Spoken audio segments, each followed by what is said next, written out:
If you're like me, AAA games today just aren't really giving you a challenge. Most of them are too damn easy. You miss games from back in the Super NES and NES days when they were actually felt like an accomplishment when you beat them, not just fucking achievements. Well, that's why I wanted to try this game, Volgarr the Viking. It's definitely not a AAA game, it's an indie game by Crazy Viking Studios. And I wanted something that would give me a challenge, and I heard this bitch was hard, and it is. It's pretty damn hard. Most of the times when you fuck up, it is your fault. It's not really, cheap shit. Well, most of it's not. Some of it is. I don't give a fuck. This game brings a lot of challenge. It's got a really simple control scheme. You can change the controls however you want, whether you're using... Well, hopefully you're not using keyboard and mouse, that'd be a pain in the ass, but if you're using a controller, you can set it up however you want. I'm just using a 2-button control scheme. The game reminds me a lot of Ghosts and Goblins, or like kind of a Vania feel to it. Not so much Vania, but the Ghosts and Goblins definitely. Your equipment is basically your hit points. So each treasure chest gives you a different piece of your equipment. And that's pretty much how many, every time you get hit, you lose a chunk of your equipment, like I did just there. You start with a buckler, the wooden shield, which can only take so much damage before breaking. Then you get another upgrade where you get the Thor shield, or whatever it's called, which allows you to block anything, and it gives you a powered up javelin. And so on and so on. As you get pieces, you get better equipment until you get the uber flaming sword. You're also, there's a lot of hidden stuff in the game. You're able to find power-ups hidden around the level, hidden treasure chests. There's loot that all enemies drop that you collect for, I'm not sure what reason other than high score, unless it unlocks other shit. I haven't particularly got that far.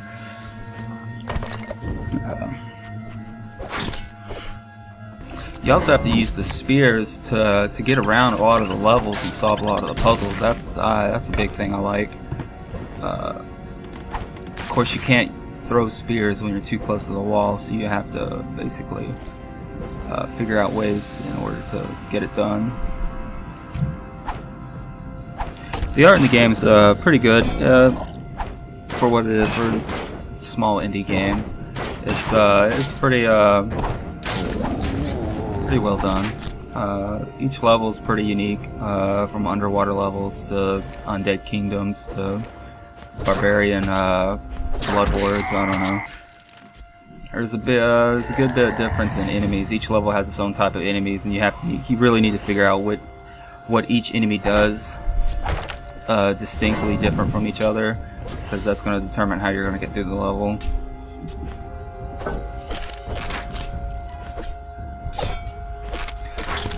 So what generally makes this game so damn hard, there's not a save function. There's one checkpoint in each level.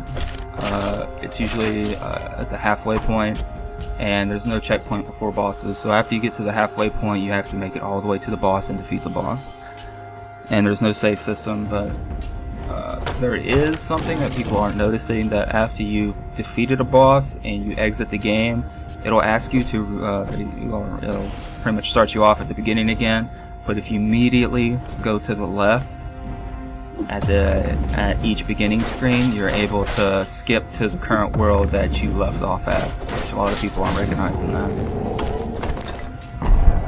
That makes a big difference for the people that are having a hard enough time getting through the levels in general, because this game is pretty fucking challenging. Not in a bad sense, but it will piss you off plenty of times.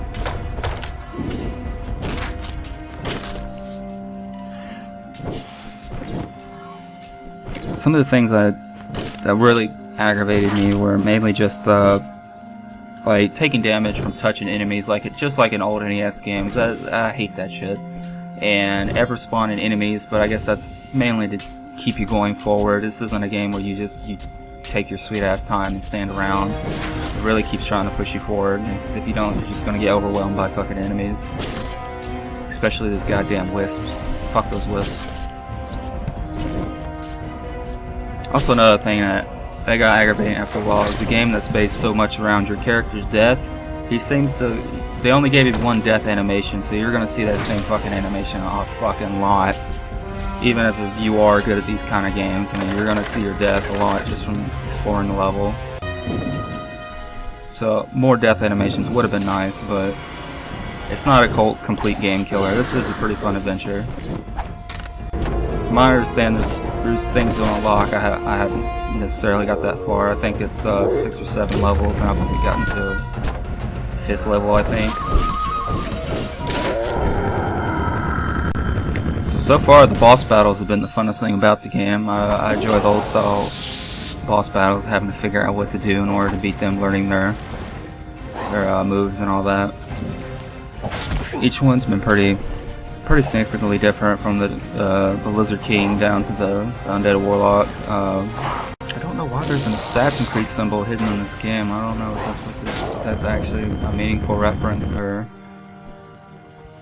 they're trying to say Assassin's Creed's evil. I don't get it. But if there's one thing the game does, it does give you a sense of accomplishment when you finally kill the fucking boss of that level and move on. I haven't quite beat the game yet, so I'm looking forward to that. So yeah, at the end of the Crusade, this is a good adventure.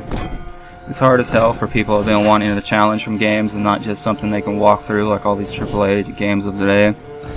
It will definitely give you a challenge, even if you aren't into the old Super NES style retro games. But it's a pretty fun game. Give it a try.